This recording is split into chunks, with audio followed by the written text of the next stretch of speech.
All right, now in what they are calling 7 days of rage, young Kenyans peacefully marched on the streets of Nairobi today, chanting and speaking against provisions of the controversial Finance Bill 2024 currently under debate in Parliament. The march by the youthful protesters had been preceded by a blood donation drive and midnight protests at entertainment joints in some urban centres. Brenda Wanga reports. Soon after the church service was done and dusted, the youth who worshipped at various churches in Nairobi and its environs gathered up in the CBD. Born again Gen Zs. They had congregated here to take to the streets of the capital in unison with their counterparts who have been undertaking nearly daily protests against the Finance Bill 2024. Waving placards communicating their messages of resistance and rejection of the Finance Bill, they marched through the nearly deserted streets of the city. Buoyed by both religious and resistance songs, the youth were categorical that they stood in unity with the other youth of the country who have been calling for the total rejection of the bill. The church has a voice, and the church is speaking, even with the financial bill.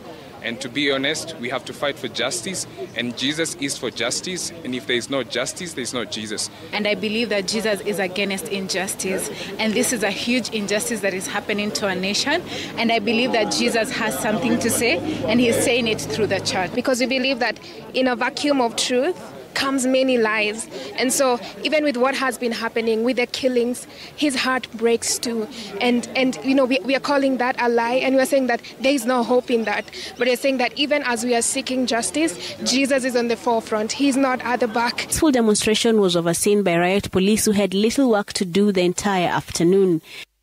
The demonstrations were preceded by a significant youth turn-up for a blood drive in the capital. Some of those who showed up for the donation said they were answering to a call made on X by some of the medics covering the demonstrations in preparation for Tuesday's demonstration. For the plot, save lives.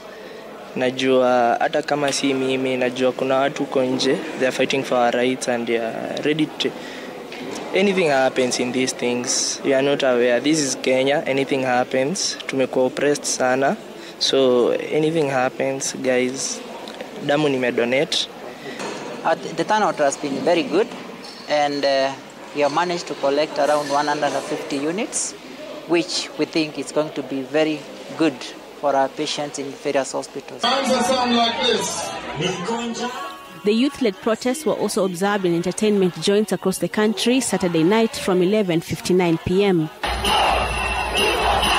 Club DJs, in adherence to the day's program on the 7 days of rage, switched off the music to allow patrons to sing anti-corruption tunes while holding their phones with torches on. The enthusiastic revelers sang and chanted in unison.